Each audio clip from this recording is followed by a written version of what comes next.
Hello again, this is Professor Celeste Martinez. I am recording a couple of shorter videos that you can watch at your own pace, and which I strongly recommend reviewing a couple of times as you develop the content for your client this semester. So this week, we have talked about paid media and organic media. And today we're going to talk about content creation versus content curation.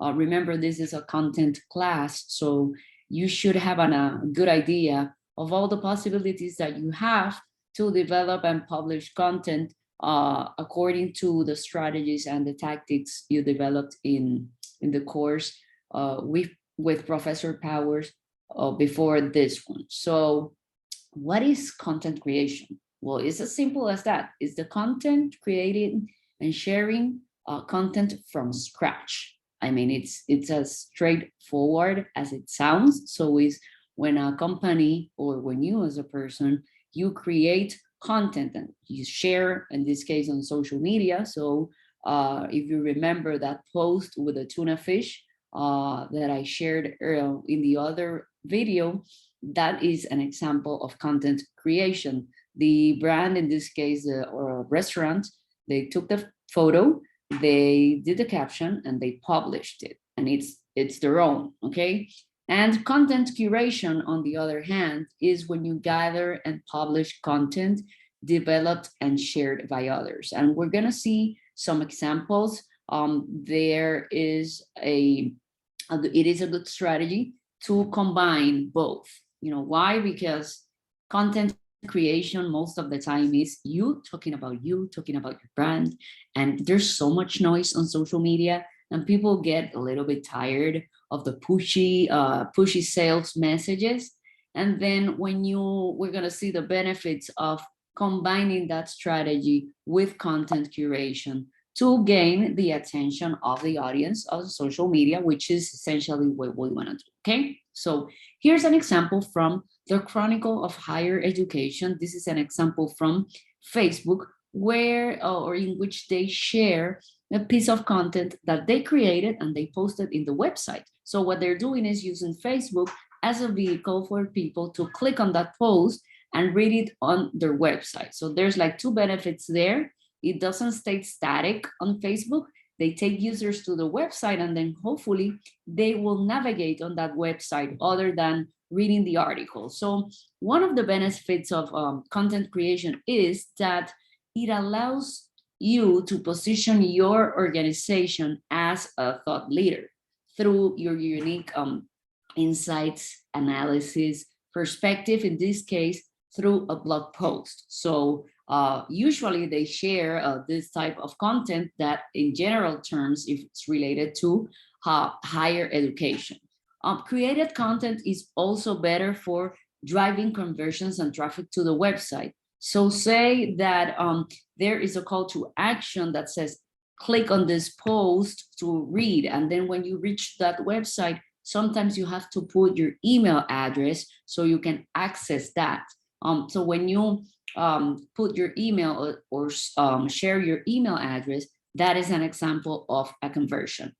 Content creation is also useful when you are launching a product, when you want to announce something going on in your organization. So there's a couple of sources that you can use for that content creation. Sometimes we think that we know what people want to see, but it's good to do some social listening, to keep an eye there at what are people talking about, what are they most interested, what types of content do they engage with better. So what are they talking about? What do they want to learn more about?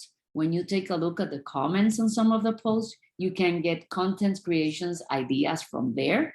Now, secondly, competitors are a good way of getting some ideas for creating content. And it's not copying or doing the same thing they are doing. No, it's what are they sharing?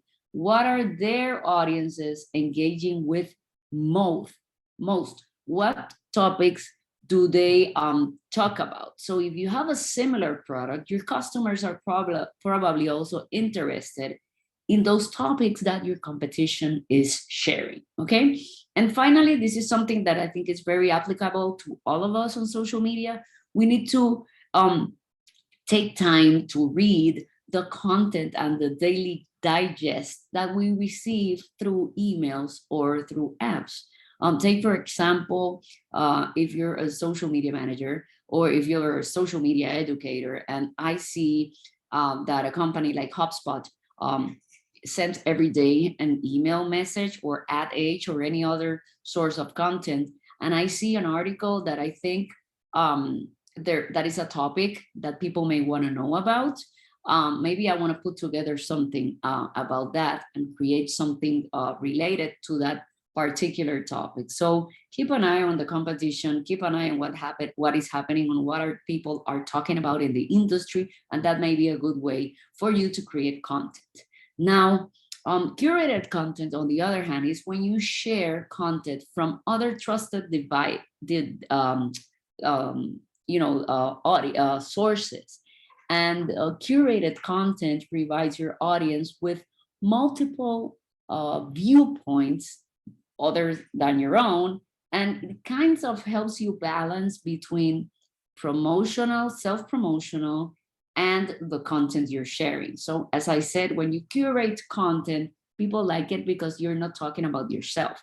You're talking and sharing what others are saying, and you may want to add your own insight when you share, for example, an article. It's not just a sharing it because I want to share it. No, you want to position as a thought leader too. So you want to share an article about, for example, NFTs, use of NFTs during the Super Bowl. If I do that, I will be more inclined on LinkedIn to share my own perspective as my personal brand. So one other benefit of content curation is when people see the content you're sharing with them and recognize that you have a broader view on topics, they like that, above what you are, above what yourself, above your product. They feel comfortable and they tend to engage. And it also shows awareness about some industry trends. So if something is happening in your industry, be sure, as I said, to explain why you are sharing that content. Now, people ask me, what is the perfect combination between content curation and content creation? Where there are a couple of different rules. There's the 80% created versus 20% curated. I go for a little more balance, giving content curation maybe 10% more, but in social media, there's no simple step that applies to everyone as far as how to do something. So you can try to start with 80%, 20% curation and see how that works. What works for a company might not work the same way for another company. And so now that we've talked about the different types of content curation, of content creation, you need to be aware about what a social media calendar is, because as you develop content for social media for your clients, you need to keep track to have one document in which you can visualize all your posts for the upcoming weeks, in which you can tell what you're gonna do moving forward, in which you can also, besides having that visualization, the whole team knows who is accountable for what. And so this is an example of the format that HubSpot provides for keeping track of that social media. So you want to keep, and the format depends on how many networks are you posting on. If you're only doing like Twitter, then you can only do one page and say, okay, this is going to be the post on Twitter. I'm going to post it at 9:30 in the morning on February the 21st. And here is the text, or the post of the text of the post with the link or if there's an image. And then when you program that post, you go straight into HubSpot to program it. But this gives you the whole perspective of where are you at, and you can also send it to your client. So this is this week's social media calendar. This is are my ideas, and I need your approval. So you can do it that way as an Excel or Google Sheet, or you can also work with your calendar within your team collaboration using the HubSpot feature. So it depends on how you want to work with it. But the idea is that everyone in your team knows who's accountable for what.